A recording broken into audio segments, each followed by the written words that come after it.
No, o Grupo de Acción Costeira fixe aquí unhas fotos, vai fazer unha exposición na cofradía, que tiñamos un problema que iba a ser non concillo na cofradía, fixemos non se non vai a fazer un concillo. E bueno, non diría un pouco a historia da muller traballadora no mar, que se está incorporando, non? Algúnas compañeras me dixeron aquí que botaban en falta unha perdería da guardia nesas fotos, pero bueno, como sin planeo está máis ligero, non é? Boas tardes. Bueno, decir que xa notastes que Paco improvisou e vou improvisar tamén, entre outras cousas porque Elena, que é boa amiga, pues a veces me colla traición, me dice, e agora tens que falar tú de que é un grupo de acción costeira. Bueno, en realidade, como estamos entre xente que coñecemos sucintamente, cando menos, de todo isto, vou a explicarlo en poucas palabras, porque eu creo que illes entender perfectamente. Europa determina en cada período, e estamos probablemente nun dos últimos períodos de axudas para países, digamos, desenrolados, como é o noso, unhas liñas de actuación. E desta vez quixeron, neste último período, quixeron diferenciar o rural da costa, que constituíron, por tanto, unhas axudas para o rural, organizadas en torno aos grupos de desenvolvemento rural, GDRs, e para os povos pesqueiros, os GAC, Grupos de Acción Costeira. Sempre, tanto nun caso como no outro, exceptuando aos concellos que superan uns determinados índices demográficos, es decir, os que son grandes. Por exemplo, no noso caso, no GAC número 7, do que forma parte a Guarda, que se chama GAC Ría de Vigo a Guarda, forman parte todos os concellos saindo dende Cangas ata Guarda, es decir, dando a volta por toda a península do Morrazo e adentrándose na Ría de Vigo, exceptuando o Concello de Vigo, porque sobrepasa esos marches que antes vos falaba. A partir de aí, un traballo que deu a súa lata, se foi constituindo o grupo porque non había tampouco demasiada experiencia, era unha cousa bastante novedosa, e con esforzo fundamentalmente de Elena, de Juan, de Alfredo, que hoxe non está aquí, pero que tuvo unha parte decisiva e que actuou sobre todo nos primeiros momentos, incluso de xente que se viña traballando nos temas de axudas europeas. Carmen Somoza, por exemplo, un caso paradigmático de unha persona que axudou moitísimo desde a súa experiencia, pois pouco a pouco foise dando forma a este grupo de acción costeira, constituído xurídicamente para que tuviera personalidade e poder participar das axudas europeas. Eu creo que dos 7 grupos de acción costeira, este foi o segundo en estar en liña de saída, me parece recordar, para optar ás axudas europeas. A partir de aí, se crearon dentro de todas aquelas entidades públicas e asociacións que quixeron participar, que son bastantes, que o número non o sei, pero despois seguro 52, me apunta Elena, se constituíron distintas mesas porque tamén eran distintos os intereses. E así hai, por exemplo, e hoxe a que quero significar, a Mesa da Muller, que é a que de alguna maneira lle deu vida a isto que hoxe temos aquí diante de nós, a este mar de mulleres. Ese mar de mulleres nace da mesa, como idea, da Mesa da Muller. Pois hai unha mesa na que estamos, digamos, a parte máis institucional, etc. Hai distintas mesas constituídas que un pouco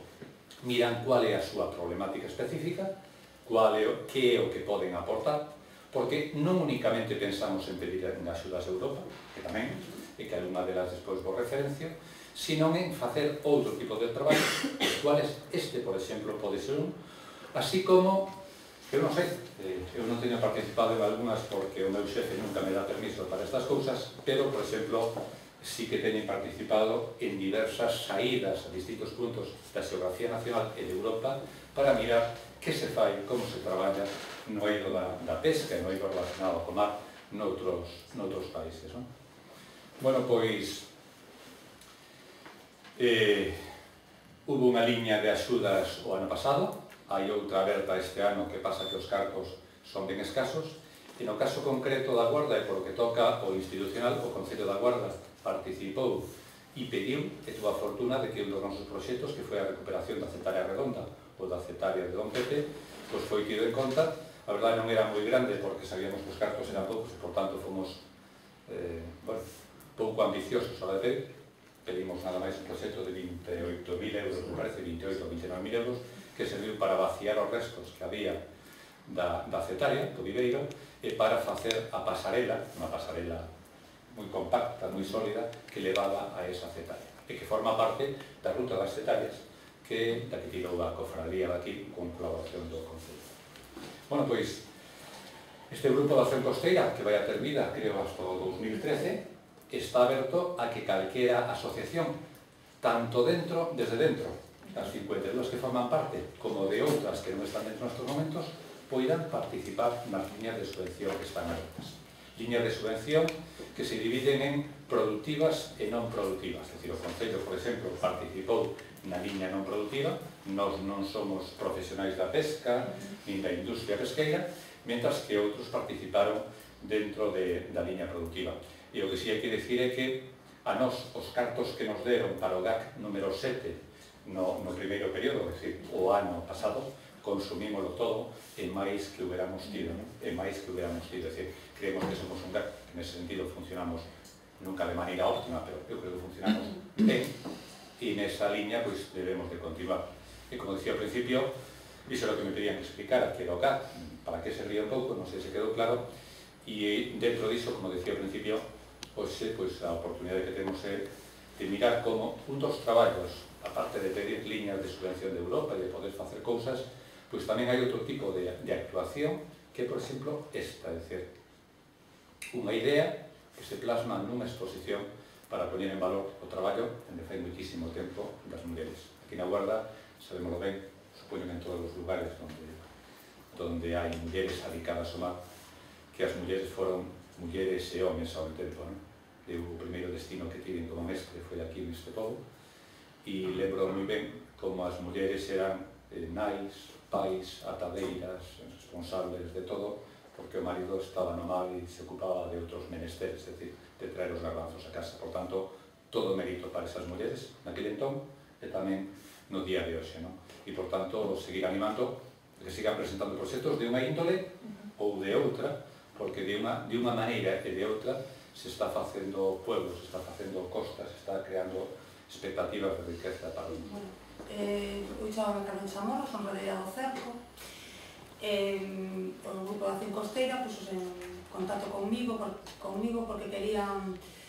facer un documental sobre o traballo das mulleres no mar. Entón, contactaron con redeiras, con peceireiras, con mariscadoras, con xente que traballa nos barcos tamén, aquí en Baixura, nos pulpos, aparellos, e que explicáramos un pouco o que era o noso traballo e as dificultades que tiñamos para levar adiante. No meu caso, son redeira de Cerco, e aquí na Guardia aparece outra que é redeira de artes menores, porque somos dentro das redes as dúas artes que se traballan dentro do que é a zona de ámbito deste GAC, que é a Asociación de Aguardia e a Asociación de Cangas.